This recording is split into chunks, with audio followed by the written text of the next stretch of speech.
since we have to be brief. I have already given all pertinent information and supporting documentation to the Senate Intelligence Committee and AARO. They informed me that all of my information will be recorded for public record and shared with Congress. It is that important. In 2010, I was selected to go down to the South Pole Station in Antarctica for an entire year by Raytheon Polar Services as an employee of a third-party contractor for the National Science Foundation. I function in a dual-role capacity as a tradesman and a firefighter. My responsibilities required me to be more informed than most of my crew and offered me complete access to the facilities. What I learned from this unique experience needs to be shared with the entire world. The technology at the South Pole Station certainly can do what it is presented as its primary purposes, and unfortunately, much more.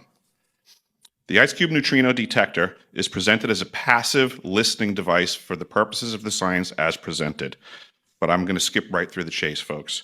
I have provided documentation that proves that the 5,160, what they call DOMs, that are embedded in the ice can actually transmit at 2,047 volts each. That gives us a long list of things to consider. It is effectively a multifaceted directed energy weapons platform that I will list rapidly a few things that it can do. Vehicle detection. We're learning that these off-world craft, on-world craft, ours or other nations, are also emitting neutrinos. So this makes the South Pole Station effectively an air traffic control station for this new level of equipment that nobody's discussing. In addition to the ability to detect neutrinos and the exotic vehicles, I have provided documentation that shows that this is also a system for faster than light communications. In the past, Gary McKinnon has hacked NASA, found the off-world fleet, the list of captains, and it's apparent that if we have faster than light vehicles moving throughout the system, we're going to need faster than light communications. This is that facility. Unfortunately, I have other bad news.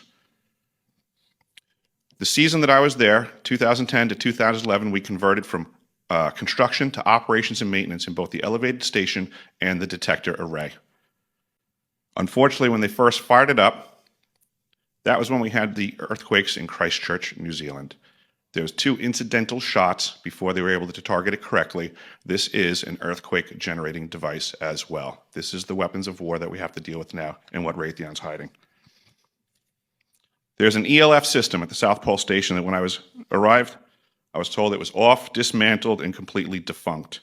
In my work, I will rapidly just tell you, I had to figure out the circuitry for certain other repairs, and I found that this system is in fact completely energized, up and running, and being utilized with the other systems for nefarious purposes as well.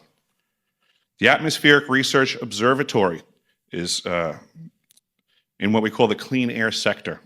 I witnessed myself a very powerful green laser shooting out of the top of this facility into the cosmos.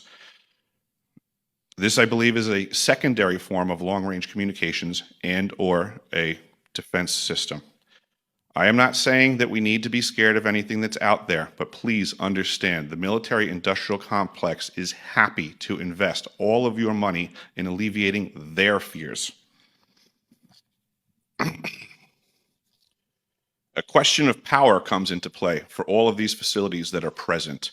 I assure you, I knew what was going on, I knew the load demands of the facility, and all of these new items exceed the demand for the systems that I was presented.